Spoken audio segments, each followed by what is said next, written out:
Okay, so now we're in the car. There's a lot of stuff to look for in here, so make sure you turn it on, and before you even bother driving it, check everything out on the dashboard. Look at the gauge cluster. Are there any lights on? Is there a check engine light? You'll need to get that checked out if you don't have your own code reader. Alright, turn all of the lights on. Check the horn. Make sure that everything's working. The radio, here's a few things that I didn't catch on my E46. My high beams work when I click the flash to pass button, but when I flick them forward, the high beams don't come on. My handbrake, this is important to check out. It's good, but it doesn't engage early enough. I'll probably need to replace the shoes soon. If you don't know how to do that yourself, it's an expensive fix. Make sure the handbrake is working properly. Oh, here's another thing that's not working on mine. Oh, I think I'll just open the sunroof.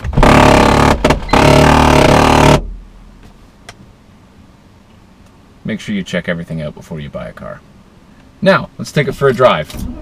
Start the car up if you haven't already. If it's a manual, feel the clutch. What does it feel like? Start to roll the car forward. Where is the engagement point on the clutch? Okay, is it really close to the end? The clutch is maybe coming to the end of its life. There's lots of videos out there on how to tell if your clutch is good in your car. Driving the car on flat ground can only tell you so much. You need to find some bumps, because there's a lot of bushings and ball joints in a suspension system, especially in a sophisticated car like this, that you have to see what is actually going on under there. Sometimes you can't tell just by looking. I'm going to turn here, actually. Alright, so I don't have any ground here to tell you, but what I recommend doing is finding a driveway that goes up a little bit of a bump and driving up on it on a little bit of an angle. Okay, so if you do, you put a little bit of lateral stress on the chassis and you see what the suspension is capable of doing. Do you hear a ka-thunk thunk? Could be a bunch of different things. Could be bushings on the control arms. It could be sway bar issues. It could be, there's so many bushings and ball joints down there that it's going to be something, not the end of the world, but something to definitely consider. Now these cars have a tendency to lose a little bit of low-end power over time if things like the fuel filter or the fuel pump or a multitude of other things actually cause it to kind of gung up and not work just as it should. Even a 325 like this is the 3.5 liter engine, sorry, I wish, is a 2.5 liter engine, inline 6, just like most of them are except for the 318. Even this one is going to give you a fair amount of kick, alright? This is in second gear. You put your foot down, you should feel it.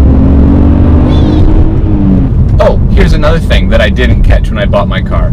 Window regulators on an E46 are very prone to going, okay? There's a lot of plastic parts in these BMWs. They kind of went overboard with the plastic parts, in my opinion, and you end up with issues like this. Okay, so I didn't even go down, I've just never done that before. Alright, so windows down, great, went down pretty easily. It's because gravity was helping it. On the way up, okay, that wasn't actually that bad. But usually it hesitates a little bit as it comes up. You can kind of hear the motor slow down. It should go up quickly and cleanly, just like a normal window would on any car. So that's something to think about. Check all the windows. And the sunroof. Hey, there's an E46 right now. See, his is running just great. Wave. Seems like a nice guy. Alright, I know I've covered a lot of material, but you have to make sure that after this video, you go on to the website that I put in the link at the beginning. I'll put it in the actual description as well. Go to E46 Fanatics and read. There is no substitute for having knowledge when you're going to look for one of these cars. There's a lot of things that can go wrong with these, especially the high mileage ones, and if you're buying an E46, chances are it's pretty high mileage.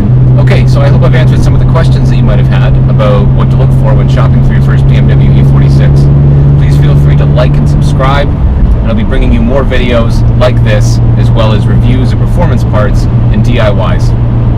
See you next time.